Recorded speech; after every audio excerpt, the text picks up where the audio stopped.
L'humanité vient d'être anéantie par une bactérie créée par l'intelligence artificielle. C'est la conclusion du rapport le plus poussé jamais réalisé sur les avancées de l'intelligence artificielle, qui a été mené par les meilleurs experts au monde, y compris Daniel Kokotajlo, un ancien employé d'OpenAI, qui a prédit avec 2 ans d'avance l'arrivée de ChatGPT. Et c'est pour ça qu'au moment de sa publication, elle a déclenché un véritable séisme aux États-Unis. AI 2027. AI 2027.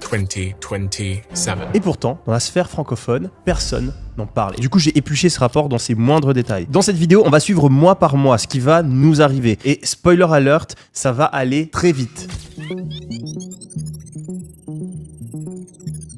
Été 2025, les agents IA approximatifs. On est dans une période d'entre-deux. L'IA permet de faire de plus en plus de choses. Écrire des histoires, des vidéos, des emails, du code, et même réaliser de petites tâches. Mais l'intelligence artificielle fait encore beaucoup d'erreurs, et dans la plupart des cas, ne peut pas encore complètement remplacer l'expertise humaine. Toujours besoin de quelqu'un pour prompter, toujours besoin de quelqu'un pour vérifier, et pour réaliser les tâches les plus complexes. Et ça crée un sentiment de confiance pour la plupart des humains. Ah, l'IA c'est cool, mais sans moi pour vérifier et pour modifier le résultat, pas incroyable. Le truc, c'est qu'on oublie très vite les progrès qui ont été faits au cours des dernières années. Rappelez-vous, il y a quelques années, cette vidéo de Will Smith qui mange des spaghettis était virale et était l'exemple parfait du fait que l'IA n'arrivait pas à générer des vidéos. Avançons quelques années et voici la nouvelle version de la même vidéo générée par l'intelligence artificielle. Les sons, les images, les expressions, tout ce que vous voyez est 100% généré par un ordinateur. Il y a quelques années, on pensait que c'était impossible qu'une IA fasse des vidéos de qualité. On pensait que c'était impossible qu'une IA puisse répondre à toutes nos questions comme ChatGPT. On pensait que c'était impossible